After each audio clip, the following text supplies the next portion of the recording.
അനുദിന അനുഗ്രഹ പ്രാർത്ഥനയാണ്.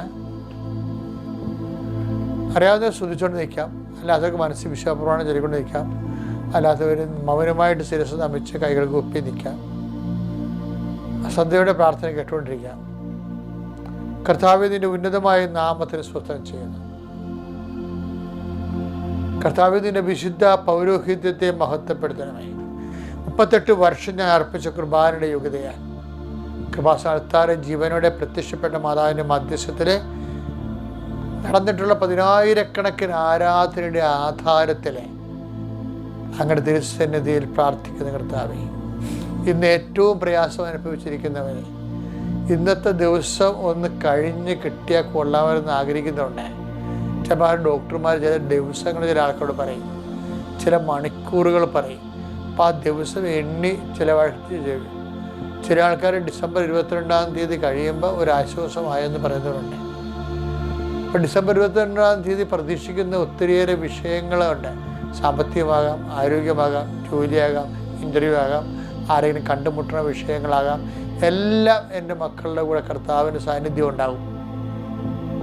ഇന്നത്തെ പ്രാർത്ഥനയിൽ കൂടുമ്പോൾ നിങ്ങൾ നിങ്ങളുടെ ആവശ്യങ്ങൾ അതുപോലെ ടൈപ്പടിച്ച് കയറ്റുകയും ആ പ്രാർത്ഥനയുടെ കൂട്ടത്തിൽ നിയോഗം വെച്ച് മൊബൈലിലോട്ട് അങ്ങോട്ട് ചാർജ് ചെയ്ത് എഴുതി കയറ്റണം.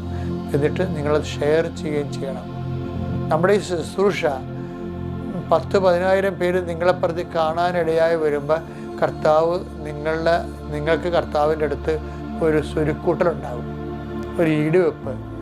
അതിനാണ് ഒരു സ്ഥിര നിക്ഷേപം ഉണ്ടാകും.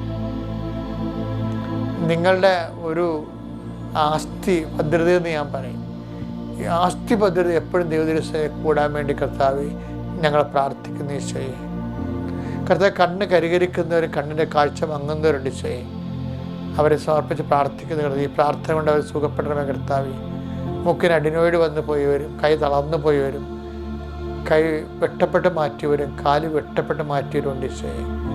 മ്യൂട്ടേഷൻ സംഭവിച്ച എല്ലാ മക്കളെയും നീ ആശിപ്പിക്കണം കർത്താവ്. അപകടത്തിൽ പെട്ടുപോയവരുണ്ട് ഈശോ, ആശുപത്രി കിടക്കുന്നവരുണ്ട് ഈശോയെ. കർത്താവ്, ഇതോടുകൂടി പേടിച്ചിട്ട് ഇനി ഒരിക്കലും വണ്ടി എടുക്കാത്തവരുണ്ട്. ആ ജോലി തന്നെ അവസാനിപ്പിച്ചിട്ട് ജീവിതമാർഗം മുട്ടിപ്പോയവരുണ്ട് ഈശോയെ. അവരെല്ലാം നീ ഏർക്കണം കർത്താവ്.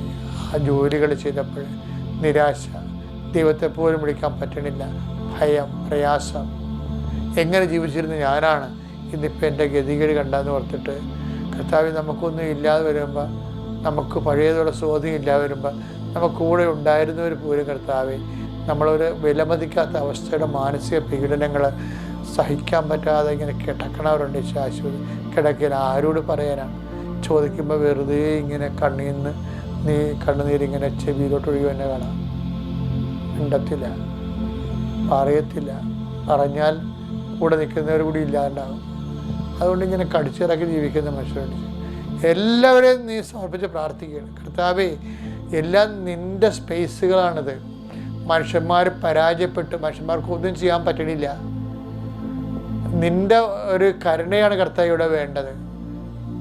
കർത്താവ്, പാപങ്ങളൊക്കെ അങ്ങ് ഓർക്കുകയാണെങ്കിൽ ആർക്ക് നിലനിൽക്കാൻ കഴിയുമെന്ന് സങ്കീർത്തനം ചോദിക്കുന്നുണ്ട്. ആർക്ക് നിലനിൽക്കാൻ കഴിയത്തില്ല. നിലനിൽപ്പില്ലാത്ത മനുഷ്യരാണ് ഈശോയെ എല്ലാവരും. അതുകൊണ്ട് നിൻ്റെ കരുണയാണ് ഞങ്ങളുടെ നിലനിൽപ്പ് കർത്താവ്. നിൻ്റെ കരുണയാണ് ഞങ്ങളുടെ നിലനിൽപ്പ്. ആ കരുണ കൊണ്ട് അങ്ങനെ പീഡാനുഭവത്തിൻ്റെ പീഡാനുഭവത്തെ ഓർത്ത് ഞങ്ങൾ കരുണ തോന്നണം കർത്താവ്. അങ്ങനെ മുൾക്കിടത്തെ ഓർത്തുകൂടെ അങ്ങനെ മക്കളും കരുണ തോന്നണം കർത്താവ്. അങ്ങനെ തിരുവിലായാലും മുറിവിനെ ഓർത്തുകൊണ്ട് മക്കളും കരുണ തോന്നണം കർത്താവ്.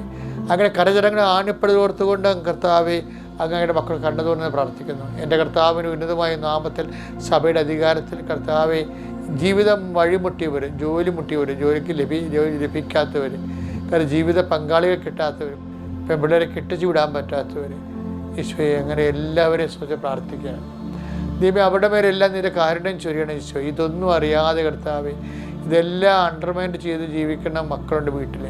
അപ്പനൊക്കെ പെങ്ങളെ കെട്ടിക്കുന്ന അപ്പൻ്റെ ജോലിയല്ലേ എന്ന് വിചാരിച്ചുകൊണ്ട് ഇങ്ങനെ ഇവർ വീട്ടിൽ കയറാതെ നടക്കുന്ന അമ്മക്കളുണ്ട്. പെൺമക്കളുടെ എണ്ണം കൂടിയ കാരണം വീട്ടിൽ നിന്ന് മാറി താമസിക്കുന്ന സൂത്രക്കാരായ അമ്മക്കളുണ്ട്. കല്യാണം കഴിച്ച ഉടനെ മാറി താമസിക്കുന്നുണ്ട്. പിന്നെ അവരിങ്ങോട്ട് വരാറില്ല.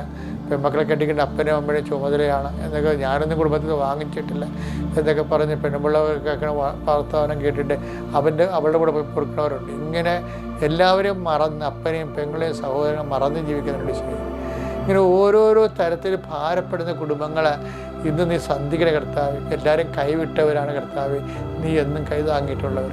അവർ സന്ധി പ്രാർത്ഥന കേട്ടിട്ട് കർത്താവ്, അങ്ങനെയുള്ളവർ നീ ഇന്ന് ഓർക്കണം കർത്താവ്.